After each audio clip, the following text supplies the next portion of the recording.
Hello viewers, বুটনু ব্লকের তরফ থেকে আপনাদের স্বাগত। আমি আবার আপনাদের কাছে জনস্বার্থের উদ্দেশ্যে চলে এসেছি। আমি অ্যামাজন থেকে একটা গিফট বুক করেছিলাম।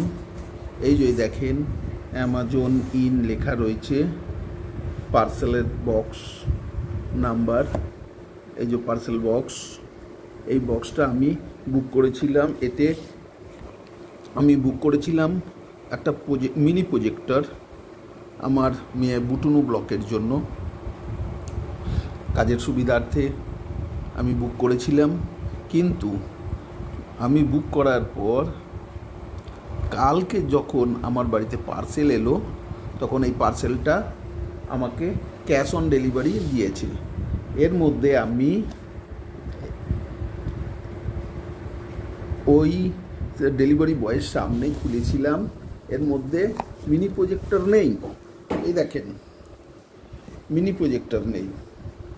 এর মধ্যে আছে একটা স্যানিটাইজার বোতল, 1499 টাকা। দেখুন, এখানে পরিষ্কার লেখা আছে, এই দেখেন এখানে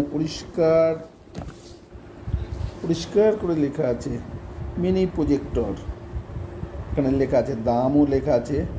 দেখুন, এরপরেও ওরা অস্বীকার যাচ্ছে, বলছে যে না, আপনি স্যানিটাইজার বুক করেছেন।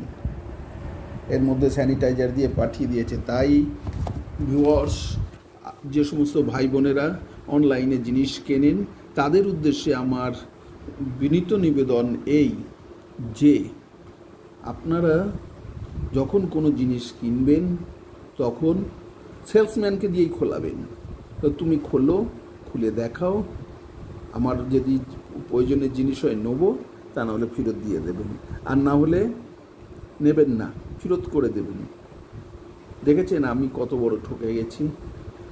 আমি ঠকেছি, আর যাতে কেউ জানতে না ঠকে, সেই উদ্দেশ্যে আমার এই বলা। আশা করা যায় আপনারা আমার বিষয়টি বুঝতে পেরেছেন, আর যদি বুঝতে পারেন অবশ্যই কমেন্ট করবেন যে সত্যিই এটা ভুল না মাঝপথে চুরি হয়েছে।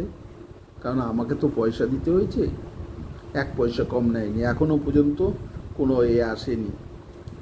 কাস্টমার কেয়ারে ফোন করে অনেক চেষ্টা করেছি, কোনো হচ্ছে না। তাই ভিউয়ার্স, আপনাদের জানাচ্ছি যাতে আপনারা এই ভুলটা না করেন। Thank you viewers.